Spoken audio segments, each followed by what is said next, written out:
Ahoy mateys! My name is Annie and welcome to my channel where today I will be discussing how I broke into game development and QA with zero coding experience. Let's go! So let me start with the notion that a few years ago I was a human resources professional, like zero coding experience, zero tech experience in a field. And today I'm a quality assurance engineer. I have worked with Ubisoft and now I'm working at Bentley Systems. In 2026, I will have 3 years of experience and I love the way the tech field evolves, the way I am working in it, and I just love my profession. Honestly, I used to work in human resources for 8 years. I used to work in big international, big fat companies. If I start naming them, you know their names. Things like HSBC and Avon and Ernst & Young, this kind of thing. This profession was one of those that you basically just walk.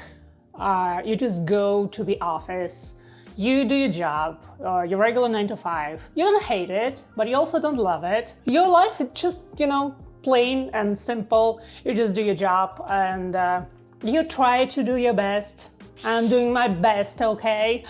But it doesn't bring you joy, it doesn't fulfill you, it doesn't make you happy.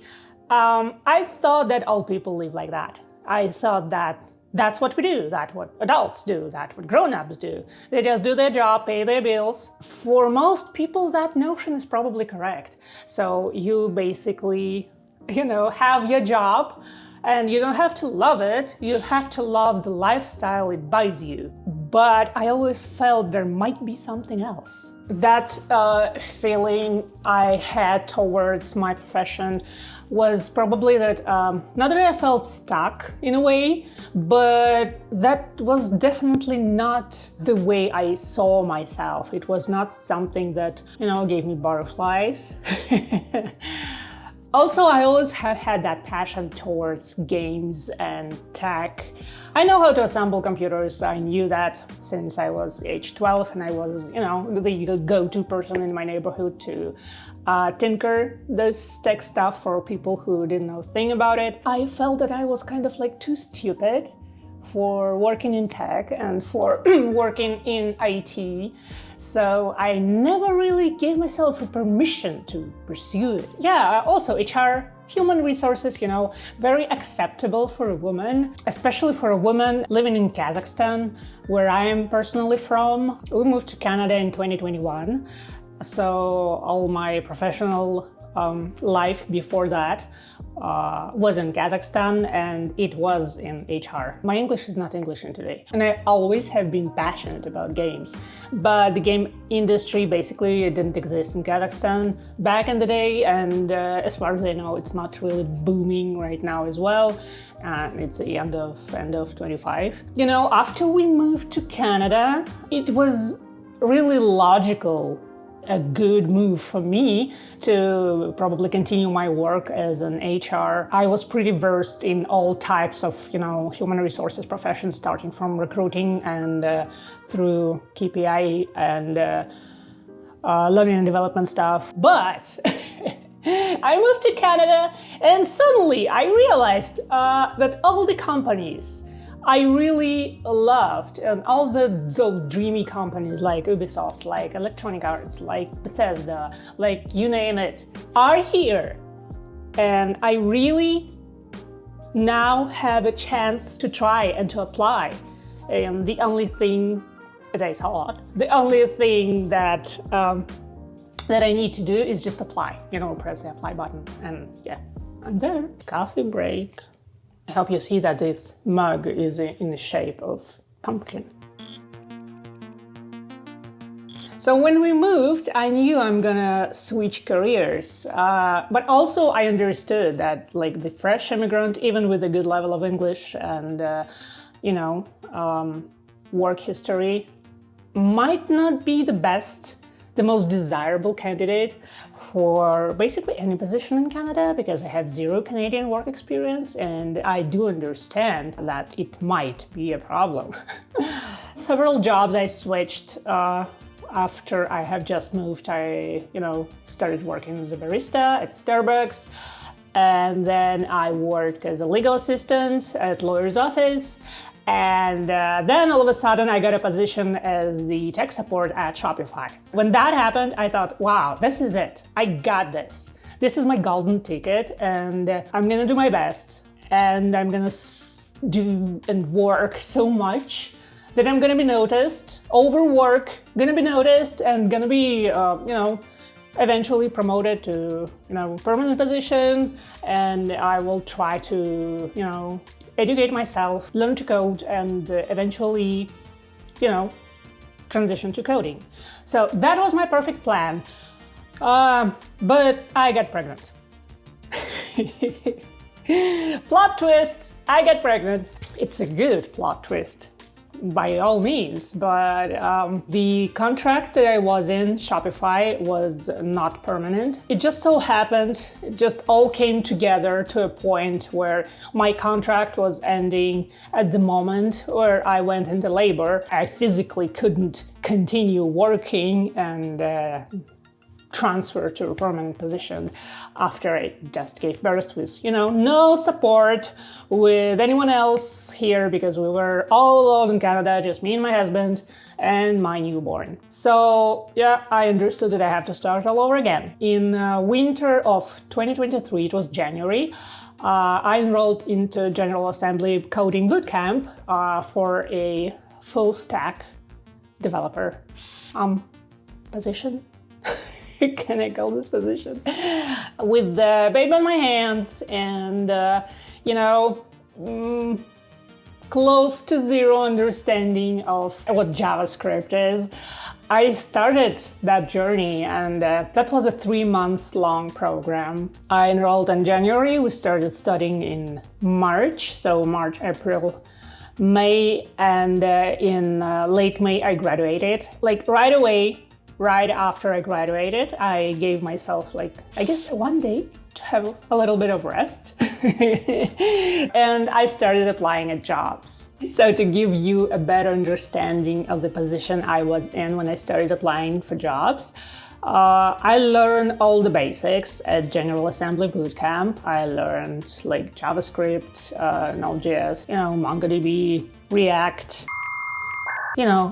Blame me, it was 2 years ago, 2.5. So yeah, it was fun, it was cool. I built several apps and it so happened that all of these apps were built around games.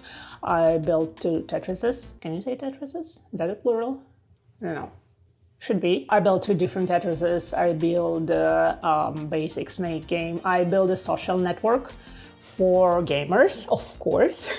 Oh, and also I built my own, the JavaScript sandbox thing. I don't really remember why they decided to go with that, but it seems like a fun idea back in the day, at that moment. Yeah, that's what I built. So I had several projects on my hands, and I was really, determined to get a job as a junior software engineer, so like the coding job, not the QA job. And I applied everywhere. I understood that I don't have much room for, be picky. And I had to start anywhere, basically anywhere. And I was in a kind of luxury position where my husband was working and he was earning good money. So I obviously wanted to get a job, but I was not desperate. So I applied everywhere, from startups, from kind of weird companies I have never heard of, to bigger players over there. I ended up having interviews, which might sound surprising, but yes, with no industry experience, just with a bootcamp on my hands and with several projects. One of the startups actually wanted to hire me as a QA manager, like a single person who's gonna handle all the QA processes in their little growing company, working remotely. I got scared. You know, I didn't go with them. I didn't go with them because I got scared. I wanted to get a job at a company where I can learn from my colleagues who are more experienced than me, so I can get into best practices, you know, and being the only person responsible for the area, I know nothing in terms of practical experience. Sounded scary. Yeah, you know, I know that it's kind of a freedom when you can go there, you can do whatever you want, and no one's checking up on you as long as the things are working. But you know, you do shit. You can do shit, and nobody probably even know about it, including you. So the learning process might be not perfect, and I might not learn as much as I could in a bigger company. Eventually, I got interviews with Bethesda and Electronic Arts and Ubisoft. So basically 3 major game dev companies here in Halifax, where I live right now. We didn't go with Electronic Arts. We were talking with Bethesda, with their studio AlphaDog over here in Halifax. They were doing the mobile game, the mobile Doom game. And yeah, Ubisoft, of course, Ubisoft. 4 weeks after graduation, I got an offer from Ubisoft, and I accepted it. I was expecting an offer from Bethesda as well, but I decided not to wait and to just get what was handled to me. And I don't regret it a bit, because Ubisoft turned to be the best company I ever worked at. I was so happy there, and eventually, after Microsoft acquired Bethesda, the AlphaDog studio here in Halifax was one of the first to be closed. It turns out I made the right decision, even if it still hurts me and feels unfair that the game dev industry in Halifax kind of narrowing instead of expanding. I started my career, I learned a lot, I got credited in Rainbow Six mobile game, so my name is there, and at that moment it felt like, you know, getting an Oscar or something. I just don't know how to get the most close analogy to what I was feeling. Like, I know what you feel when you get an Oscar, but okay. I learned a ton, and I'm eternally grateful for the people there, for the knowledge I got, and working at Ubisoft was really a dream came true. What I didn't say is that I got a job as a software tester at Ubisoft, and yes, it was not a development job by all means.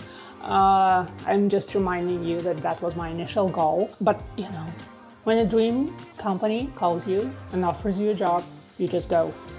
You don't say no.